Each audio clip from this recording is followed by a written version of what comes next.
Imagine you are sitting alone in your room. The night is silent and darkness surrounds you. Only the ticking of the clock and the sound of your breathing can be heard. Suddenly, a strange sound comes from somewhere in the house. It sounds like a door slowly opening. You initially ignore it, thinking it's just the wind. But then you hear the sound again, this time louder. Your heart starts racing. You think it might be a burglar. But then another thought crosses your mind. What if it's not a human? What if it's something else? Friends, today I am going to tell you 3 true stories that will make you believe that the real fear doesn't lie in ghosts, but in the mysteries hidden behind human faces. The people in these stories were just like you and me, living ordinary lives, considering the walls of their homes to be the safest place. But one night, their world changed completely. The first story today is the garage door incident, which is about an old house in a small town. This incident happened about 10 years ago. I was around 19 years old and lived with my family in an old but lovely house. The house wasn't very big. Downstairs, there was a guest room and my parents' room. Upstairs were my room and my brother's room. The street was short, but the neighborhood was very quiet. At night, it was so silent that you could clearly hear even the sound of a car passing by. My brother had to go to another city for his studies, so I got the guest room in the house. Initially, I was very happy that I finally had my own space. But as they say, sometimes the very thing that brings us joy can become our biggest problem. That day was Friday. I had returned from college and my part-time job at 10:30 p.m. The house was completely empty. My parents were at a relative's house nearby, and my brother was out of town. I had a light snack and sat on the sofa, watching TV. The air outside was strangely cold. It would sometimes hit the window, sometimes rustle the curtains, but I didn't pay any attention. Around 11:30 p.m., I was about to go to bed when suddenly I heard a loud, heavy sound, the garage door opening. It sounded like a heavy metal door being dragged across the floor. The floor trembled. My heart stopped. At first, I thought it might have been the wind. But then I realized the garage door was so heavy that the wind couldn't possibly move it. Looked out the window, but there was nothing but darkness. Then suddenly, I heard faint footsteps upstairs. Like someone wearing heavy boots was walking inside the house. My whole body started shaking. I ran to the phone and dialed 911. My voice was trembling. Someone just broke into my house. Please hurry. The police said they were on their way. But now the question was, should I stay and wait, or should I do something? I was caught between anger and fear. Then, suddenly, my eyes fell on the baseball bat in the corner of the room.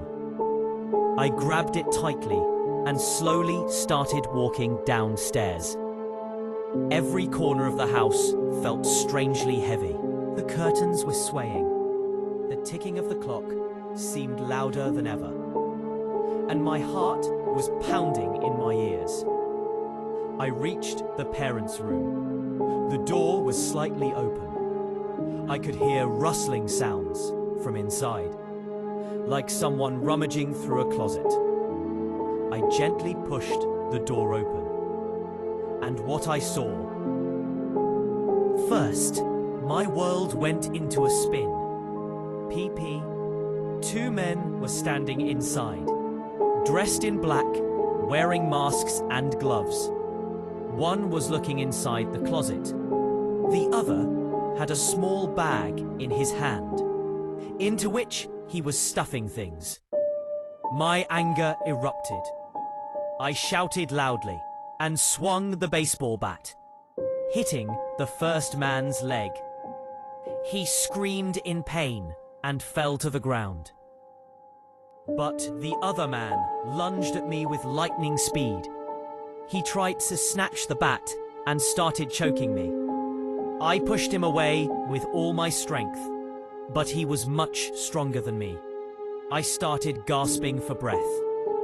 Then I saw the other man, the one I had hit, was slowly crawling towards me. He had a knife in his hand. The room suddenly seemed smaller, as if the walls were closing in. All I could hear was my heart pounding and the faint glint of light on the knife blade. And just then, I heard the sound of a police siren outside. I felt a glimmer of hope. But at that very moment, I was struck on the head with a powerful blow. Everything went black. When that masked man struck me on the head with the bat, I thought it was all over. The room plunged into darkness and I passed out. But then, slowly, I felt someone shaking me. When I opened my eyes, I saw a policeman sitting next to me. He said, "Everything is all right. You are safe." I looked around. The contents of the cupboard were scattered. The window leading outside was open. It was clear the thieves had fled upon hearing the police siren. My head was throbbing with pain, but I was alive. That night, I kept thinking, how did they get inside the house? Because all the doors were locked. Then I remembered the garage door button, the one that was on my car key fob and which only family members knew about. That meant the thieves knew us very well, perhaps someone we knew. The scariest thing for me was this. Because you can fight an outsider, but if the enemy is among your own people, then identifying them is the hardest. After that day, my parents were so scared that they installed a complete security system. CCTV cameras, alarms, motion sensors, everything. But to this day, those two men have never been identified. We only knew that they knew us, our schedule, and our habits very well. All story 2, the hospital call. Friends, the second incident is just as scary. In fact, it was even more cleverly executed. This is the story of a man who had recently returned to his hometown to take care of his ailing mother. He was living in a small duplex about 20 minutes away from her house. That night, everything was normal. Around 9 p.m., he was sitting on his sofa watching TV. Then his phone rang. The number was local, but unfamiliar. He picked up. A woman was on the phone. She identified herself as a nurse from the local hospital.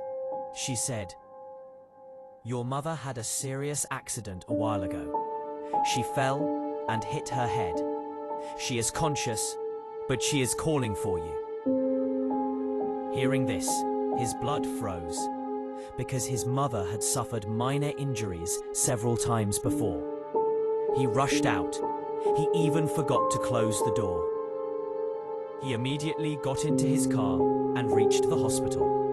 But when he told the receptionist his mother's name, the nurse checked the computer and said, "There is no patient with that name here." He was stunned. He said, "But I just received a call from your hospital." The nurse replied, "We didn't make any call, and there is no one with that name admitted here." He left the hospital, worried, and called his mother. His mother picked up the phone while still asleep and said, I was sleeping at home. Everything is fine. He felt his world crumble. The entire phone call had been a lie. It was a deliberate ploy to get him out of the house. He rushed back home. The door was locked, but the sight inside left him stunned. The house was completely ransacked. The TV, laptop, jewelry, everything was gone. But the most horrifying thing was that the photos from the picture frames had been removed. Old family memories, personal items, everything was taken. This wasn't a typical burglary. It was someone who knew his family very well, because the nurse on the phone even mentioned his mother's medical history.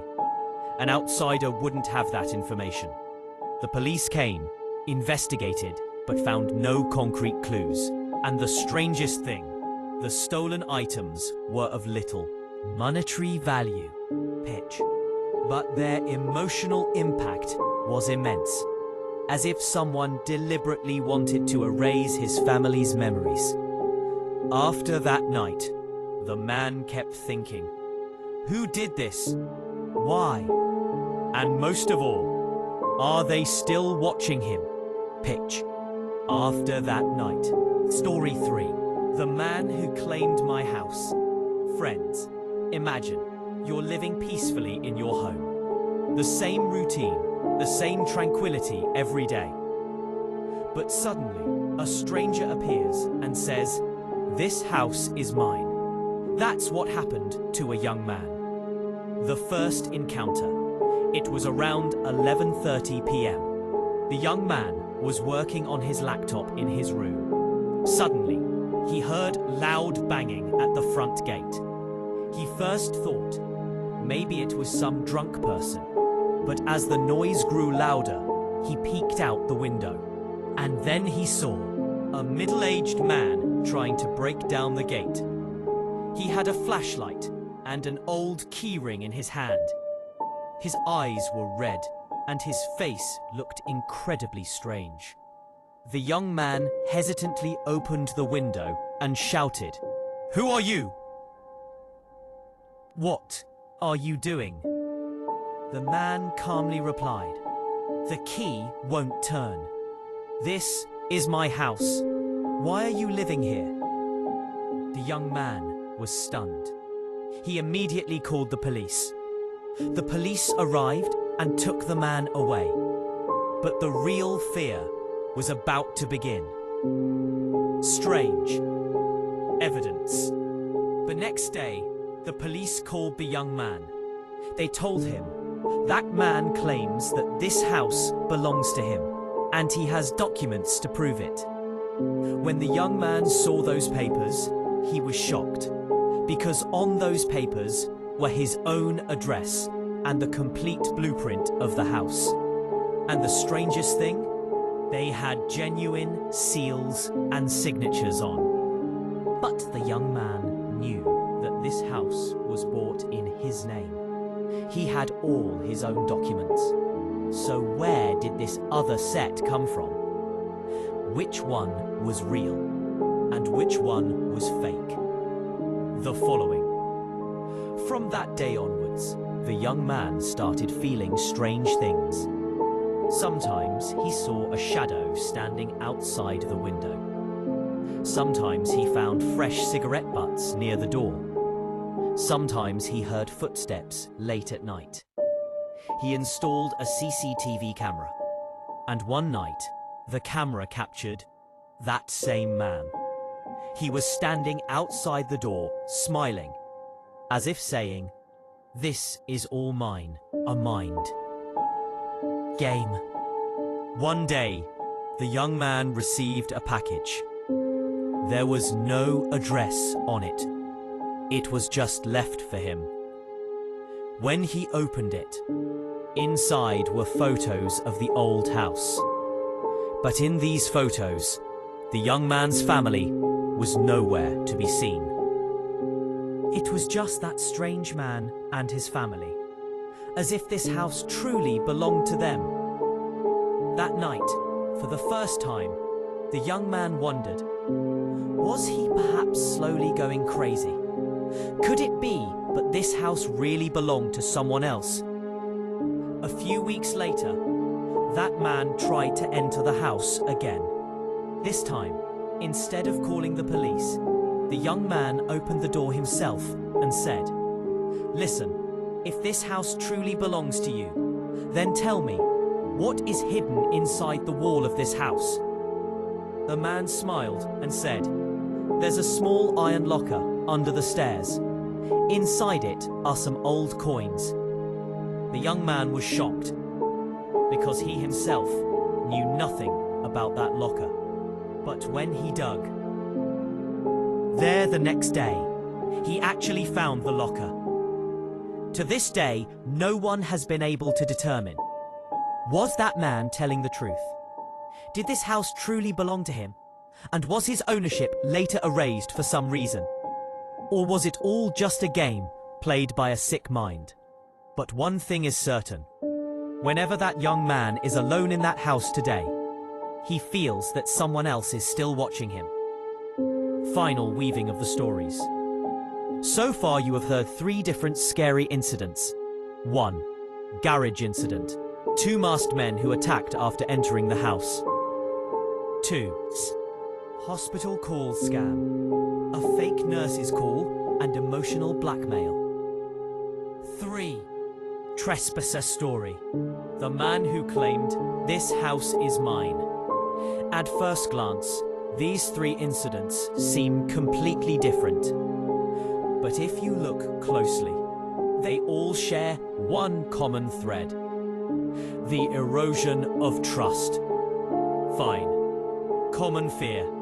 When your own home feels like a foreign place. In all 3 stories, the security within the home was most compromised. In the first case, the garage button, an everyday item for the family, was stolen and used to launch an attack. In the second case, a mother's concern, the most sacred bond, was manipulated through lies. In the third case, ownership of the house, identity, was directly challenged. In other words, the biggest fear wasn't that a thief or stranger had come. The biggest fear was that the very things we trust could be used against us. Imagine if someone suddenly told you that your home, your memories, your relationships were all a lie. What would you do? Your strongest foundations will be shaken. And that's what happened in these stories. It wasn't just horror. It was psychological warfare. A battle where the weapons weren't daggers, but deception and doubt. They say the most dangerous weapon in the world is information.